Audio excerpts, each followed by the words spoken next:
This is my coursework 3 video response for music and identity in the Mediterranean, ESA 3012. My student number is 400659938. What I'm trying to convey here is my thoughts on the two videos that I've watched and compare them and see if they're good, bad, or otherwise. The two videos, Crossing the Bridge is the first one, and the second one is Passione. I've based my response on three questions.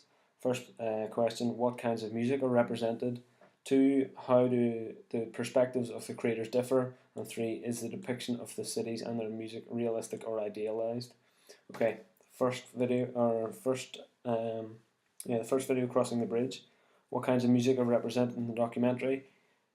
Everything, punk, rap, rock, world music, traditional. Basically, it's an attempt to show as many types of music as possible, although they're all rooted in nationalism and have nationalistic elements in them all, Turkish references.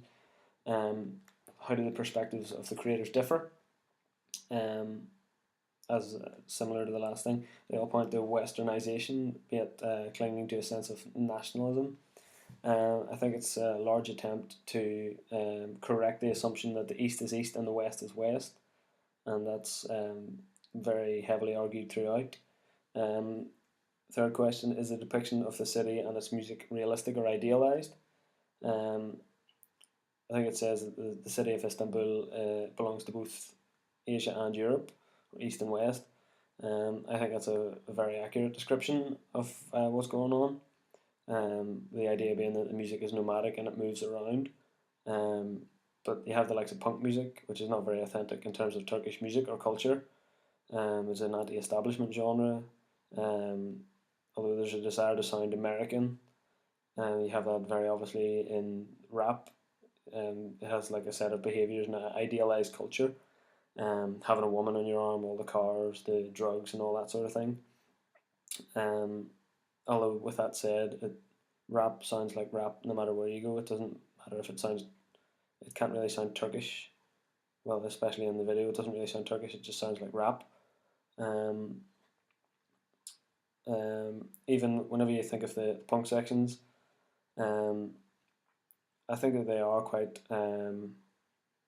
realistic, and they're not really that idealized, because whenever you're watching them, the people aren't really, like, they're not playing up for the cameras. They're not really, they're in their natural environment, and I think that it's not very idealized. I think it's a realistic portrayal of music. I think if we look at the second video now, it's based in Napoli, and what kinds of music are represented here. Sort of led into a false sense of security at the start. You have sort of folk music, although along with a westernized piano accompaniment. There's a transvestite singing a cappella, which is slightly weird. There's actually a transvestite in both, which I found a bit funny. But I think the general type of music that is represented is popular music. There's no real traditionalized music in it. All the music that we hear is pre-recorded, and you have videos. It's like something off MTV. I don't know if that's authentic Neapolitan music or not, but it just seemed a bit cheesy to me. Pop music is basically the music that's trying to be represented. How do the perspectives of the creators differ? The second question then. John Turturro, yeah, he tries to convey Napoli in a very good light, obviously. He portrays it as the melting pot of musical creation, and a quote here that have the songs are drenched in contradiction and irony. I think it's a good quote. It sort of adds a bit of mysticism to it, and it shows how important it is to him, and it doesn't seem to follow the norms that you might expect it to. He says that at the start, and it's sort of contradicted by very cheesy and popular pre-recorded songs, like I said a second ago.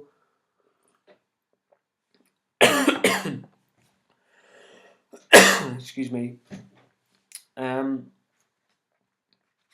Yeah. There's a focus on Neapolitanism rather than an Italian or Mediterranean style. The influence of all genres is something that he wants to portray. And yeah, the third point then is the depiction of the cities and the music realistic or idealized. I think it's a very idealized portrayal of music, and it so over the top. It's ridiculous. I think it's just like a romanticized, very staged, sort of over idealization of popular music, and I think the whole point of the movie is an attempted romanticization of Napoli, um, where this place is meant to have all these different styles of music, and it may do, but it's portrayed in a hugely romanticized and very idealized way. I think possible strategic inauthenticity. I don't know, but if we link the two together, I think that the style of the first video, I think if it was applied to the second video, I think you would have a very, very good ethnography. I think the first one is a very good ethnography, and the second one is not. I don't think that the second one carries very much weight in terms of an ethnography. I think it was created as more of a personal interest by John Turturro than a desire to have something really ethnographic and carrying any sort of academic weight. But yeah, thank you very much. I've gone a little over the time, but you can forgive me for that. Thank you.